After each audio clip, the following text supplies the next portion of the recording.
मेरे प्रिय आत्मा,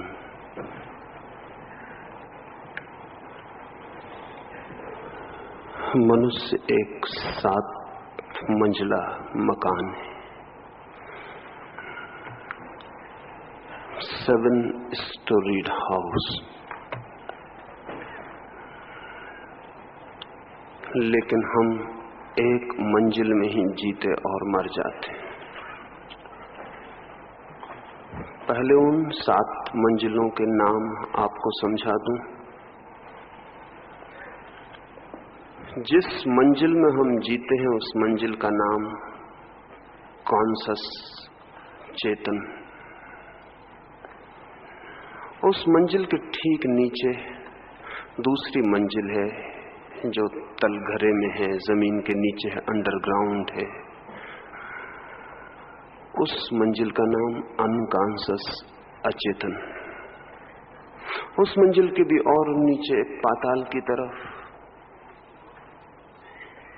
तीसरी मंजिल है, उसका नाम कलेक्टिव अनकॉन्शस समष्टि अचेतन। और उसके नीचे भी एक चौथी मंजिल है,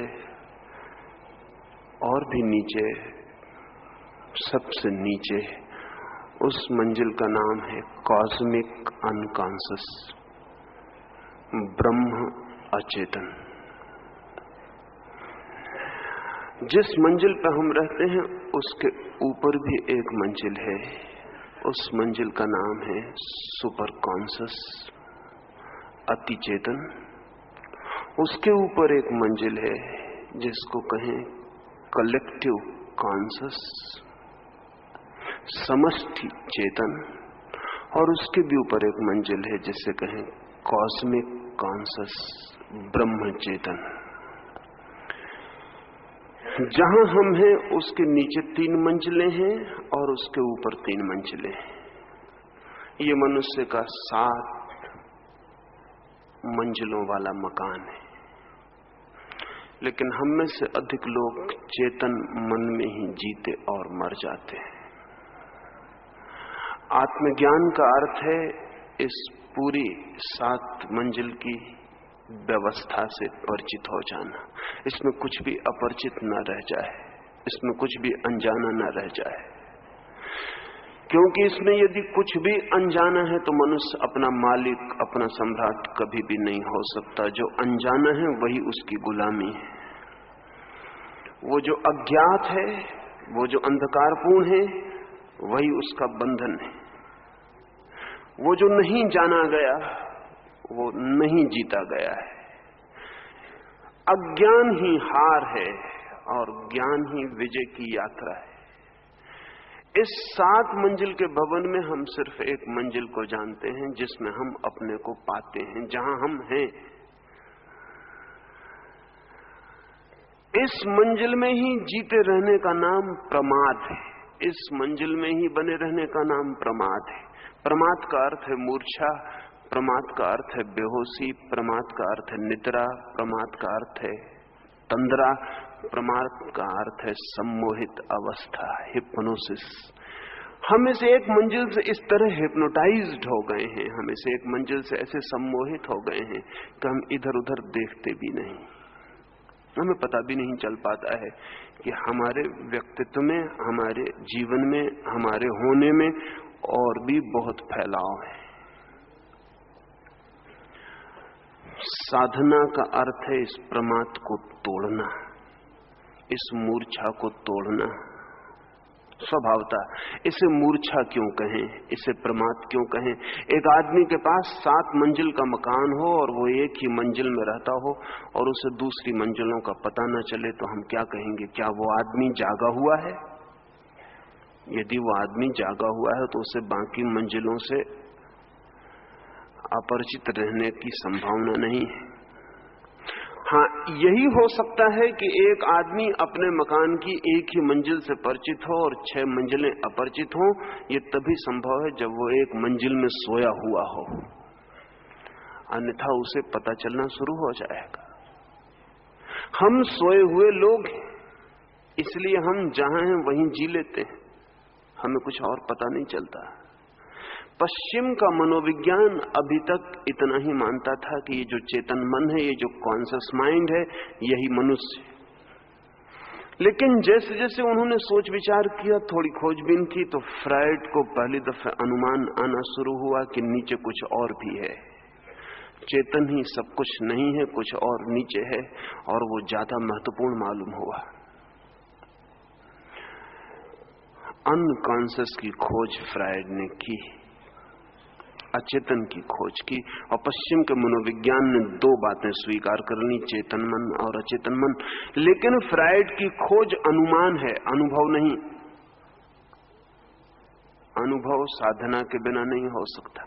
हम अपनी मंजिल में रहते हुए हमें कभी कभी शक हो सकता है, नीचे भी कुछ आवाज आती है, पता नहीं नीचे भी कुछ हो। कभी कभी नीचे से धुआं आ जाता है, कभी कभी नीचे से आग की लपटें आ जाती हैं, और हमें लगता है कि नीचे भी जरूर कुछ होना चाहिए। लेकिन ये अनुमान है, रहते हम अपने ही मंजिल में हैं, हम नीचे उतर के नहीं गए, ये अनुभव नहीं है। फ्रायड ने पश्चिम में जिस अनकॉन्शियस की बात की है, वो फ्रायड का अनुभव नहीं है, इन्फेरेंस है, अनुमान है। इसलिए पश्चिम का मनोविज्ञान अभी भी योग नहीं बन पाया। मनोविज्ञान उस दिन योग बन जाएगा जिस दिन अनुमान अनुभव बनता है। और मजे की बात है कि फ्रायड जैसा खोजी आदमी जो कहता है कि नीचे कुछ और भी है मनुष्य के, जिसका मनुष्य को पता नहीं, वो भी उस नीचे के मन से उसी तरह प्रभावित होता है जैसे वे लोग प्रभावित होते हैं जिन्हें पता नहीं। अनुमान से कोई बहुत फर्क नहीं पड़ सकता। फ्रायड को उसी तरह क्रोध पकड़ लेता है जैसे उन लोगों को पकड़ता हो जिन्हें अचेतन का कोई पता नहीं है। फ्रायड को उसी तरह से चिंताएं पकड़ती हैं जैसे उनको पकड़ती हैं जिन्हें अचेतन का कोई पता नहीं है। अचेतन का जो काम है वो फ्रायड के ऊपर उसी भांति जारी है जिस भांति उन पर जारी है जिन्हें अचेतन का कोई ख्याल नहीं है। अनुमान है, लेकिन अनुमान भी बड़ी बात है। फिर फ्रायड के एक सहयोगी ने काम करते करते अनकॉन्शियस के नीचे का भी अनुमान कर लिया। गुस्ताव जुंग ने कलेक्टिव अनकॉन्शियस का भी अनुमान कर लिया कि वो जो अचेतन मन है उसके नीचे भी कुछ चीजें मालूम पड़ती हैं, वहीं सब खत्म नहीं हो जाता।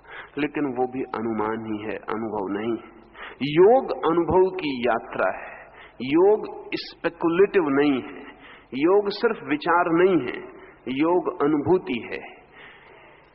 ये जो 3 मंजिलें नीचे फैली हैं और 3 मंजिलें ऊपर फैली हैं, इनका हमें तब तक पता नहीं चलेगा जब तक हम अपनी मंजिल में सोए हुए।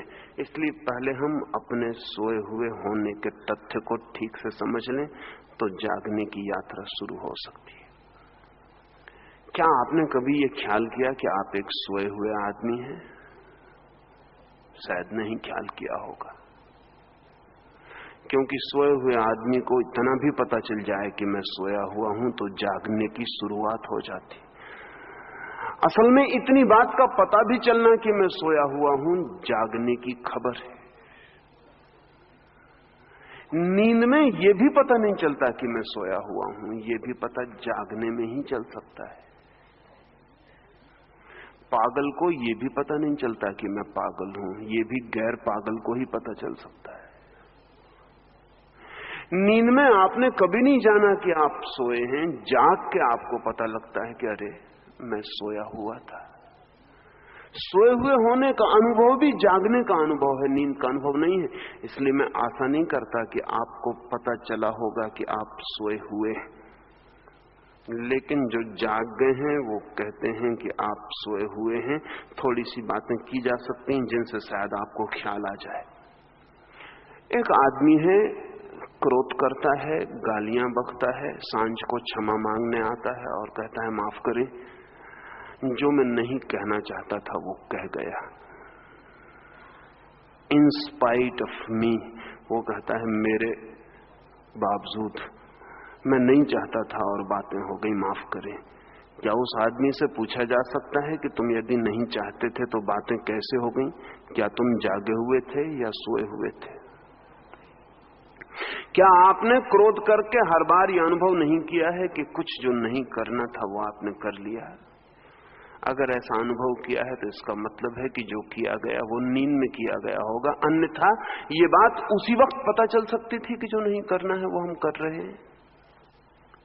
स्वामी आनंद एक रात मेरे साथ रुके थे, तो उन्होंने एक संस्मरण मुझे सुनाया। उन्होंने कहा, गांधी जी के बिल्कुल प्राथमिक जीवन का, हिंदुस्तान आए हुए थे और किसी सभा में उन्होंने अंग्रेजों के लिए अपशब्द बोले, गालियां दी। स्वामी आनंद ने उन्होंने जो बोला था उसको पत्रों में रिपोर्ट की, अखबारों में खबर भेजी, लेकिन स्वामी आनंद ने वे शब्द निकाल दिए जो गांधी जी ने उपयोग किए थे। कठोर थे, कटु थे, विषाक्त थे, गालियां थीं, अपशब्द थे, वो अलग कर दिए। और फिर दूसरे दिन स्वामी आनंद गांधी जी के पास वो रिपोर्ट लेके गए और उन्होंने कहा कि मैंने उतनी चीजें अलग कर दी। तो गांधी जी ने उनकी पीठ ठोंकी और कहा कि बहुत ठीक किया जो अलग कर दिया, क्योंकि जो मुझे नहीं कहना चाहिए था वो मैंने कह दिया। स्वामी आनंद मुझसे बोले कि गांधी जी ने मेरी पीठ ठोंकी और कहा कि तुम ठीक पत्रकार हो। मैंने स्वामी आनंद से कहा कि आपने गांधी जी के अहंकार की तृप्ति की, उन्होंने आपके अहंकार की तृप्ति कर दी, एक दूसरे की पीठ ठोक दी। मैंने कहा, एक दूसरा प्रयोग कभी किया कि नहीं कि गांधी जी ने गालियां न दी हों और आप अखबार में जोड़ के लिखाते कि गालियां दी, फिर वो पीठ ठोकते तो पता चलता। हालांकि दोनों बातें एक सी हैं। रिपोर्टिंग झूठ है, स्वामी आनंद ने जो रिपोर्ट की वो झूठ है। गाली अगर दी गई थी तो दी गई थी, उन्हें रिपोर्ट किया जाना चाहिए। लेकिन गांधी जी ने कहा कि अच्छा किया तुमने वो निकाल दिया, क्योंकि जो मुझे नहीं कहना चाहिए था वो मैंने कहा था। अगर जो नहीं कहना चाहिए था वो कहा था तो गांधी जी उस वक्त होश में थे या बेहोश थे? हम पश्चाताप इसीलिए करते हैं कि हम बेहोशी में कुछ कर जाते हैं, और जब थोड़ा सा होश का क्षण आता है तो पछताते हैं। होश से जीने वाले आदमी की जिंदगी में पश्चाताप नहीं होता, रिपेंटेंस नहीं होता, क्योंकि वो जो कर रहा है पूरी तरह जान के कर रहा है। पश्चाताप का कोई कारण नहीं है। क्या आपकी जिंदगी में ऐसे रोज मौके नहीं है जब आप पछताते हैं? अगर पछताते हैं तो समझ लेना कि आप सोए हुए आदमी हैं। जो आप करते हैं, क्या उसके करने का पूरा कारण आपके होश में होता है? आप किसी के प्रेम में पड़ जाते, अंग्रेजी में अच्छा शब्द है भी, हम कहते हैं कि फॉलिंग इन लव, शब्द उपयोग करते हैं फॉलिंग, शब्द उपयोग करते हैं प्रेम में गिर जाना। प्रेम में उठ जाना होना चाहिए, राइजिंग इन लव, लेकिन प्रेम में लोग गिरते हैं। उसका कारण है, शब्द ठीक है। शब्द इसलिए ठीक है कि प्रेम करीब करीब हम सोई हुई हालत में गिरते हैं, मूर्छित हो जाते हैं। इसलिए अक्सर प्रेमी कहते हैं कि ये प्रेम मैंने किया नहीं, हो गया। हो गया का क्या मतलब है? नींद में चीजें नींद में होती हैं, जागने में की जाती हैं। आपने प्रेम किया है या हो गया है? अगर हो गया है तो आप बेहोश आदमी हैं, सोए हुए आदमी हैं। आपका प्रेम आपका नहीं है, किसी अचेतन मार्ग से आया है। जब आप क्रोध करते हैं तो आप करते हैं या हो जाता है? अगर करते हैं तब तो ठीक, लेकिन अगर हो जाता है तो आप फिर जागे हुए आदमी नहीं हैं, सोए हुए आदमी हैं। हम जो भी कर रहे हैं उसके हम करता हैं या वो सब हमारे ऊपर घटित हो रहा है? एक पंखे की बटन हम दबाते हैं, पंखा चलता है। अगर पंखा दूसरे पंखों से कहता होगा तो वो ये नहीं कह सकता कि मैं चलता हूं, वो इतना ही कह सकता है कि चलना मुझ पर घटित होता है। हम मशीन हैं या मनुष्य? हम पर चीजें घट रही हैं या सचेतन रूप से हम उन्हें कर रहे? नहीं, हम कर नहीं रहे। यही हमारा प्रमाद है। बुद्ध साधक अवस्था के पहले एक गांव से गुजरते थे। रास्ते पर थे, किसी भिक्षु से बात करते थे और एक मक्खी उनके गले पर आके बैठ गई। बातचीत जारी रखी और मक्खी को उड़ा दिया, जैसा हम सब ने उड़ाया होता है। बातचीत जारी रखी, मक्खी को उड़ा दिया, फिर ठहर गए, फिर आंख बंद कर ली। मक्खी तो उड़ गई थी। वो जो भिक्षु साथ था बहुत हैरान हुआ और उस जगह हाथ ले गए जहां मक्खी बैठी थी, अब नहीं थी, और मक्खी को फिर से उड़ाया। उस मक्खी को जो नहीं थी, उस भिक्षु ने पूछा, आप ये क्या कर रहे हैं? मक्खी अब नहीं। बुद्ध ने कहा कि नहीं, अब मैं उस तरह उड़ा रहा हूं जैसा मुझे उड़ाना चाहिए था। मैंने बेहोशी में मक्खी उड़ा दी। मैं तुमसे बात करता रहा और हाथ ने यंत्रवत मक्खी को उड़ा दिया। मैं पूरे होश में न था, मक्खी के साथ दुर्व्यवहार हो गए।